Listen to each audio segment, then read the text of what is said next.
గురు పౌర్ణమి నాడు పర్వదినాల్లోన ఏకాదశి రోజున అమావాస్య నాడు గ్రహణం బట్టి నాడు.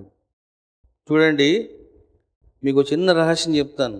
ఇది మీరు ఎప్పుడైనా గ్రహణం పట్టినప్పుడు మీరు ప్రాక్టీస్ చేయండి. ఎవరు ఏ చక్రంలో ఉన్నారో గ్రహణం పట్టినప్పుడు బాగా తెలుస్తుంది. నిగూఢమైన రహస్యం చెప్తున్నాం మీకు. చూడండి, గ్రహణం పట్టినప్పుడు ఏమవుతుందంటే విపరీతమైనటువంటి శక్తి ధార నీ మీద పడుతుంది. అందుకే ఎప్పుడైనా సరే గ్రహణం పట్టినప్పుడు ఏం చేయాలంటే ఉపవాసం ఉండాలి. అంటే ఏం తీసుకోకూడదు, పాలు పండ్లు అవి తీసుకోవాలంతే. తీసుకొని ఏం చేయాలా, మంచిగా ధ్యానం చేయాలి. ఆ గ్రహణ సమయం ఎంత వరకు ఉందో అంత పట్టుంటుంది. నువ్వు ధ్యానం చేయాల్సిన అవసరం లేదు, ఆటోమేటిక్గా నేను లాగేసి కూర్చోబెడుతుంది అది. చూడండి, మీకు ఒక మంచి అనుభవం చెప్తాను. నేను 97లోన, అంటే అప్పటికి ఇంకా నేను ఇంకా రాజర్షి అవ్వలే, నేను ఇంకా దీక్ష తీసుకోలేదు అప్పటికి.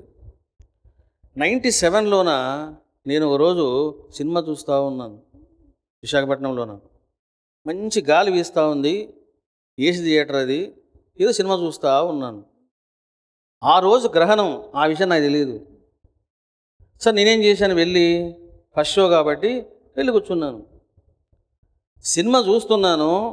నా పక్కన నేను లక్ష్మి భవాని అందరూ కూర్చొని ఉన్నారు. ఏమి జరిగిందో తెలియదు. సెకండ్స్లోన నా మనసు సమాధిలోకి వెళ్ళిపోయింది. అంటే ఒక ఫ్లో ఆఫ్ ఎనర్జీ నా మీద పడింది. నాకు తెలియకుండానే సమాధిలోకి వెళ్ళిపోయాను. కాసేపుడు మళ్ళీ స్పృహ వచ్చింది. మళ్ళీ సినిమా చూస్తూ ఉన్నాను. మళ్ళీ లోపల లాగుతూ ఉంది. ఏమిట్రా ఇది? ఎక్కడైనా టెంపుల్లో వైబ్రేషన్స్ ఉంటాయి, సినిమా హాల్లో వైబ్రేషన్స్ ఉన్నాయే అనుకున్నాను నేను. సరే, సినిమా అయిపోయింది, ఇంటికి వచ్చాను. ఇంటికి వచ్చిన తర్వాత భోజనం చేస్తూ టీవీ చూస్తే ఈరోజు గ్రహణము, బాగా ధ్యానం చేయాలి, ఏమి తినకండి, సినిమాలు చూడకండి అని చెప్తా ఉన్నారు. అంటే అర్థం ఏమిటిది చూసారా? నేను సాధన చేయకపోయినా, నేను ఎవరిని ఆరాధించకపోయినా, నేను ప్రాపంచికమైనటువంటి విషయంలో రమిస్తూ ఉన్నా ఏం జరిగింది?